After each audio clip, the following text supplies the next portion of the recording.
7th. Luol Deng was a workhorse throughout his 15-year NBA career, making back-to-back All-Star games in the NBA's all-defensive team. But did you know that he's quietly one of the best real estate investors in sports? Here's the wild story. Luol Deng almost immediately started putting money into real estate after he was drafted 7th overall by the Chicago Bulls out of Duke University in 2004. He started with smaller investments in East Africa and London, before moving into larger properties under his company D3 and 9. Deng has investments in Hampton spec houses, multifamily homes in Baltimore and Chicago, Virgin Hotels Las Vegas, and a luxury resort in the Bahamas. And here's the best part. Luol Deng developed his entrepreneurial approach under the mentorship of real estate mogul Don Pebbles and JP Morgan Chase CEO Jamie Dimon, who Deng got to know through his friendship with Dimon's daughter at Duke. And according to Forbes, Luol Deng's real estate portfolio is worth more than $125 million, which equates to more than 75% of his $166 million in player earnings. Now that's one way to put your money to work.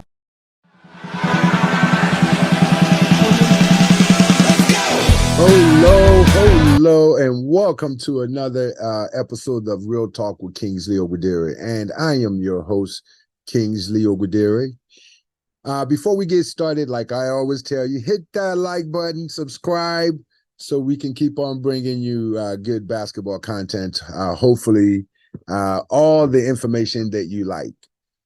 Today, I want to jump right into it. A lot of times I'm covering Nigerian basketball, and obviously being Nigerian, it's a place that's dear to my heart. So sometimes I don't necessarily give recognition to all the right places where they're doing the right things. So today we're going to change that. Ladies and gentlemen, I want to introduce you to South Sudan Basketball. Yeah, I said South Sudan Basketball. Yes, I said South Sudan Basketball. But they have a vision that started about 4 years ago. And this vision included a former player, Luol Deng. And it's a remarkable transformation of the South Sudan basketball. So it's a journey that we're going to take today. So from obscurity to the FIBA World Cup, here's South Sudan basketball. Hey guys, this is Luol Deng. When I retired, I really was just going through my mind that I was going to take a couple of years off. And then out of nowhere, I heard that South Sudan was having an election for the Federation. And the first thing I said, I just retired. But a couple of players reached out to me, and they said, you should do it. We want to be a part of it. So I put my name into the election, and I was elected. So, I'm happy that I did it. And I realized when I went back to South Sudan, I was just focused on my basketball program through my foundation. But then you realize that as a federation, you got to do everything for everybody that's involved in basketball. So we just started working on how do we connect foundation work with federation work, because I think there's a window there that a lot of people are not doing. So we're really engaging a lot of NGOs and a lot of foundation and a lot of businesses that come into Africa on how do we partner with them to help the federation. So we're trying to change the mindset that boys and girls do play basketball. So it's a lot that go into it besides just basketball. So it hasn't been easy, but I'm happy that this is what I'm involved in. To receive the World Cup today, not a lot of countries have a president that is doing that and is being very supportive. So I thank him for that and thank him for having us. I want to thank Honorable Nuni Kumba for having us here today, the rest of the Parliament, and all protocol reserved. I want to thank the Minister of Sports also for always supporting, and this is all happening under his leadership, and hopefully we can lift all the rest of sports. I thought it was important for us today to make sure that the World Cup stops here by the Parliament, and the reason for it, we want to share the World Cup with all the South Sudanese people. But it's very important that we stop by the Parliament because a lot of decisions are being made from here, the House of the People. So the people are depending on the House of the People to make decisions. I want to speak about what we've achieved because I know everyone sees the World Cup, but I want to speak about what an incredible achievement this is. And it's not something to be satisfied about, but it's something to be proud about. We are the first country in East Africa to ever receive this World Cup, to stop in their country. We are the first African country to qualify. Thank you. We're the first African country to qualify in their first try, but we have the best record in 11-1. No African team has ever been 11-1 going to the World Cup. So it's very hot here today, huh? This is a wonderful day, and it's a historic day that I really wish everyone takes a picture, to be proud of. And this is something that we'll be sharing for years and years, that we were here and we did it. When people talk about South Sudan growing and becoming a country that everybody recognizes in the rest of the world, not just in Africa. I want to speak about opportunity. Opportunity sounds like a small thing, but this is a big thing. And this is where South Sudan is right now. We are looking for an opportunity to be able to achieve what we can.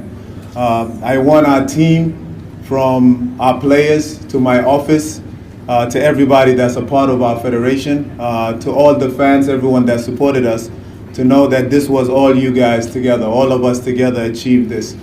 Sometimes, we get to speak because of our title, but it doesn't mean that we are doing most of the work. We are just there to give opportunities and appoint people that are capable of achieving such things.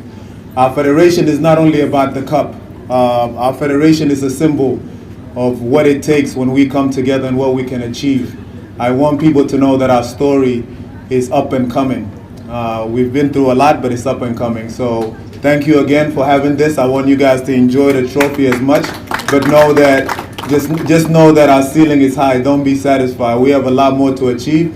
And the parliament, you guys can be our backbone in supporting us. Make sure we achieve that. But not just basketball. I'm also an advocate for all sports and all youth to be supported, to get an opportunity to do what we did today. Thank you all very much. I appreciate it.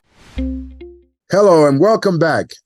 In the realm of basketball, stories of resilience, determination, and transformation often resonate as much as the final buzzer-beating shots. One such remarkable tale has been unfolding in the heart of Africa, under the leadership of former NBA star Luol Deng. As the president of South Sudan Basketball Federation, Deng has been orchestrating a basketball revolution, turning the fledgling nation's basketball program into one of Africa's finest.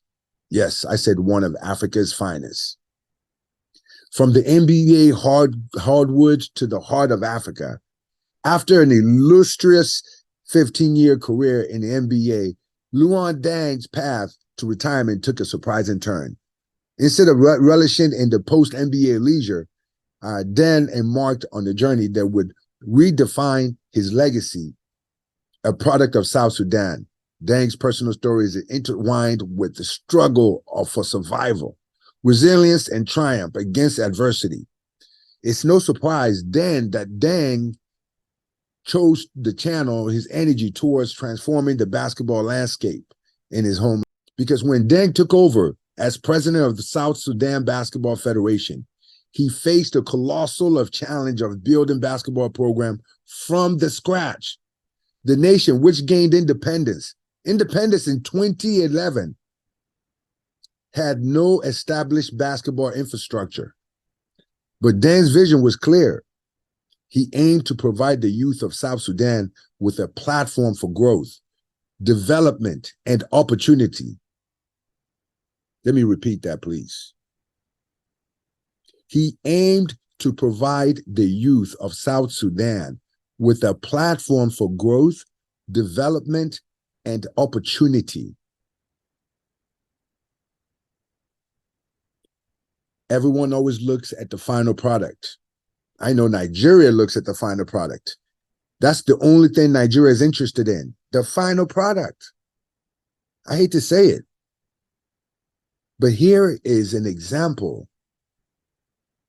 Just in 4 years after Deng's appointment, the South Sudan national basketball team, nicknamed the Bright Stars, achieved an astonishing feat. They qualified for the FIBA World Cup. Yes. They qualified for the FIBA World Cup. Embrace this moment. We bring the fight to them. We come out the first 5 minutes and we throw the first punch. We come out the first 5 minutes and we throw the first punch. Let's go.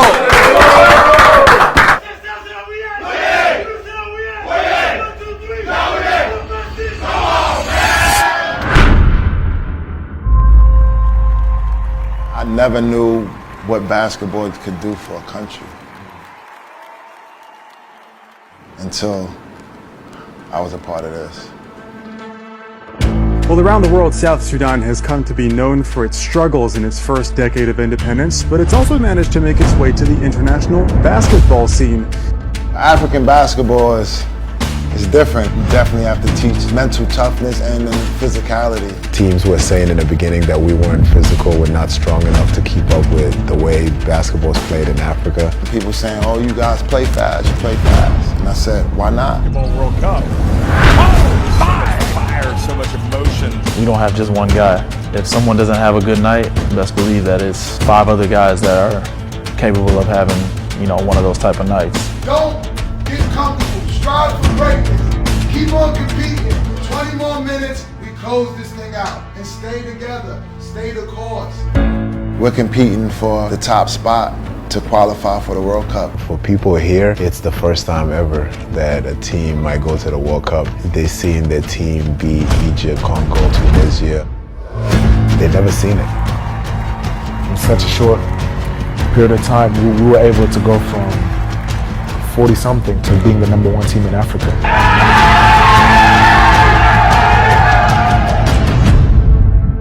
South Sudan captured the hearts of the continent. Their emergence as a new force in African basketball has coincided with the leadership of ex-NBA star Luol Deng as the president of their federation. As a South Sudanese kid, I always try to look someone that was from my country trying to do the same thing. And that's where I saw Luol Deng. He was definitely one of the players that I looked up to a lot. Looked up his name, see he went to Duke, see he was on the British national team.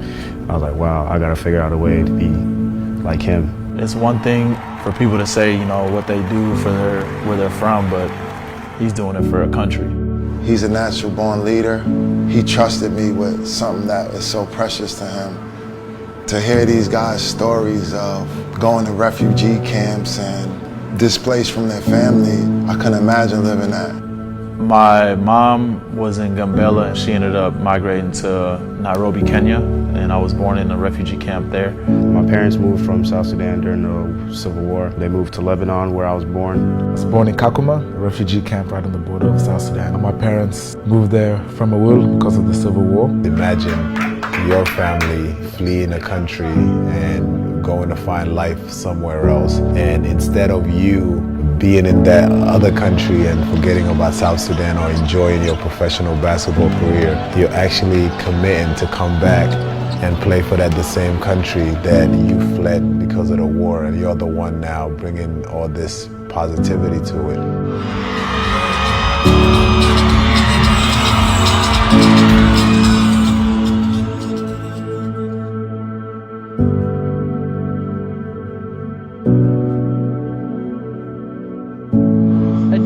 Is born, a symbol of sovereignty and identity flies for the first time. They celebrate their long-awaited independence, marked by 2 civil wars over 5 decades and countless lives lost. South Sudan has been in the longest civil war in Africa. We finally got our independence in 2011. After that time, there's been a lot of internal conflict, wars between different factions, different tribes. I really had a hard time with my country not being recognized, being in the news for the negative things. These people have been killed. There's no food in this region. There's flooding here. Kids dying from hunger or kids going to war. It was always negative. I always said to myself that I'm going to put South Sudan on the map for something positive. Every time we play, this is the only thing that's putting a good image out there for us in our country. To be able to get the chance to represent your country on a global stage is probably second to none. You know, we're trying to fight for something. We're trying to be, you know, recognized, be seen in the world as, you know, human beings. Win or lose, we're out there representing South Sudan. We're out there changing the narrative. It's a lot going on in that country. Through basketball, we're connecting the dots. I want these guys to realize what sports does for the country. The sports is going to be the vehicle of unity. We were able to bring people together. We're fighting for something else. We're fighting for peace. We're fighting for each other. We're trying to build as one. It doesn't matter what tribe you're from. We're bringing in guys that are representing South Sudan. It's literally washing that tribalism mindset away. And that's how it should be overall everywhere, not just in South Sudan, whether it's government, sports, or anything. You pick the best individuals to get that job done.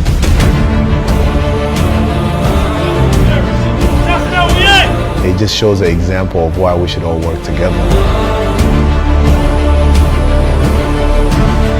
This is something deeper and more meaningful than just basketball. It's a way to build the nation up and bring the people together. In order for this country to move forward, they're at their best when they come together. So we're just going to keep on pushing the envelope and keep on being the messengers for this young nation. Unbelievable, folks. South Sudan, one tough team.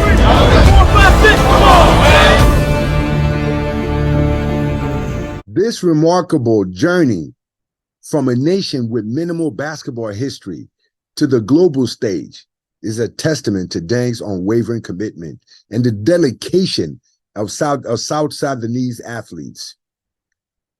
They have a lot of challenges and a lot of triumphs, but the road to the FIBA World Cup wasn't without its challenges. Deng and his team had to overcome financial constraints. Sounds very familiar in Africa. Financial constraints, logistical hurdles, and the lack of resource that often plague developing basketball nations. However, their resilience mirrored the spirit of the South Sudanese people and the triumph through the sheer determination. The impact beyond basketball with Deng's influence transcends the basketball, beyond the basketball court itself. Just as he embraced humanitarian work during his NBA days, he's been using basketball as a tool for empowerment and social change. By providing opportunities for the youth, Deng is not only developing basketball talents, but also nurturing leaders and inspiring nation to believe in its potential. I wish other people can see this. He's an inspiration to others. Luol Deng's journey with South Sudan national basketball team serves as an inspiration to basketball communities worldwide. His story is a reminder that with vision, dedication, and commitment to making a difference, even the most challenging circumstances can be transformed into success stories. I issue a call to action to my beloved Nigerian Basketball Federation to take note as we celebrate the remarkable achievement of the South Sudanese basketball program under Luol Deng's leadership. We are compelled to reflect on our own context. Nigeria, a basketball-loving nation with immense talent, stands at a crossroad. The achievements of South Sudanese basketball underscores the potential for the transformation and success. The Nigerian Basketball Federation, NBBF, has an opportunity to follow in the footsteps of Luol Deng and his team by prioritizing the development of Nigerian basketball from the grassroots level to the global stage. I applaud Luol Deng. I applaud your journey with South Sudan national basketball team. It's more than a sports story. It's a narrative of hope, resilience, and transformation. As the bright stars prepare for the World Cup, their success reverberates across Africa and beyond. Let's applaud Deng's leadership. Let's celebrate the triumphs of South Sudan and challenge ourselves to elevate the status of basketball in Nigeria and all over Africa, just as Luol Deng has done for his homeland. This is Real Talk with Kingsley. We can make a change, but we must stop the stomach infrastructure people. We must pull together the young, demand the change, and let's hold everyone accountable, because I guarantee you, Luol Deng did it the right way. They built their program up. You can do the same. Till next time, this is Kingsley Ogudere with Real Talk. Let's make a change.